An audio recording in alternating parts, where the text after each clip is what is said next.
आता इतरांच्या म्हणजे AB फॉर्मबद्दल आपण बोलत होतो, तर तुमच्या पक्षातल्या AB फॉर्मबद्दल आपण बोलूया.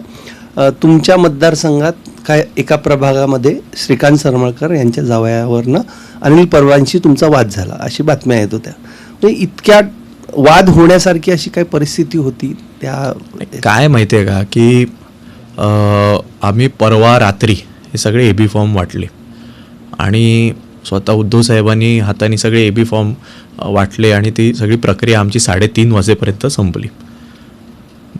गेल्या अनेक दिवसांपासून मी असेन, आमच्यासोबत जेवढे सहकारी होते सगळे रोज 4-4:30 वाजता घरी जाऊन झोपत आहेत. सकाळी उठल्यानंतर परत आम्ही मातोश्रीला जातो, उर्वरित काम केलं. मी ती दुपारनंतर ती सगळी बातमी पाहिली आणि मग मला कळलं एवढा मोठा वादंग झाला, अमुक झालं तमुक झालं.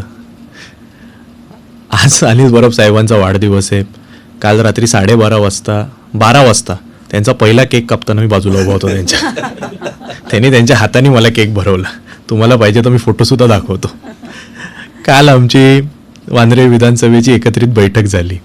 आज सकाळपासून मी 4 वेळा त्यांच्याशी बोललेलो आहे. त्यामुळे छोट्या छोट्या गोष्टींना किती महत्त्व द्यायचं. श्रीकांत सरमळकरांचे जावई म्हणजे हरी शास्त्री हे गेले 10 वर्षापासून आमच्या पक्षाचे पदाधिकारी आहेत. ते काय जावई म्हणून ते जावई आहेत, पण म्हणून त्यांचं काय पॅराशूट लँडिंग नाही झालेलं आहे.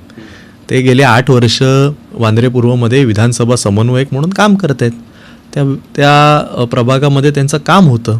त्यांचं काम असल्याकारणानंच त्यांना विधानसभा समन्वयकासारखं महत्त्वाचं पद दिलं. त्यानंतर पक्षामध्ये उद्धवसाहेब जे निर्णय घेतात त्यानुसार त्यांनी निर्णय घेतला. आता अर्थातच तिकडे अनिल परब साहेब आहेत, मी आहे, आम्ही दोघं जबाबदार व्यक्ती आहोत. त्यामुळे कार्यकर्ते शेवटी कोणाकडे नाराजी व्यक्त करणार, तर त्यांच्या नेत्यांकडे करणार. त्यांनी कदाचित माझ्यावर राग असेल, कदाचित त्यांच्यावर राग असेल, आज अजून कोणी कुठे अपक्ष भरले असतील. आमच्या दोघांची जबाबदारी आता. तिकीट शेवटी एकाला देता येतं. दुसऱ्यांची जी काय नाराजी आहे ते दूर करायची जबाबदारी आमची आहे, ती करणार आम्ही.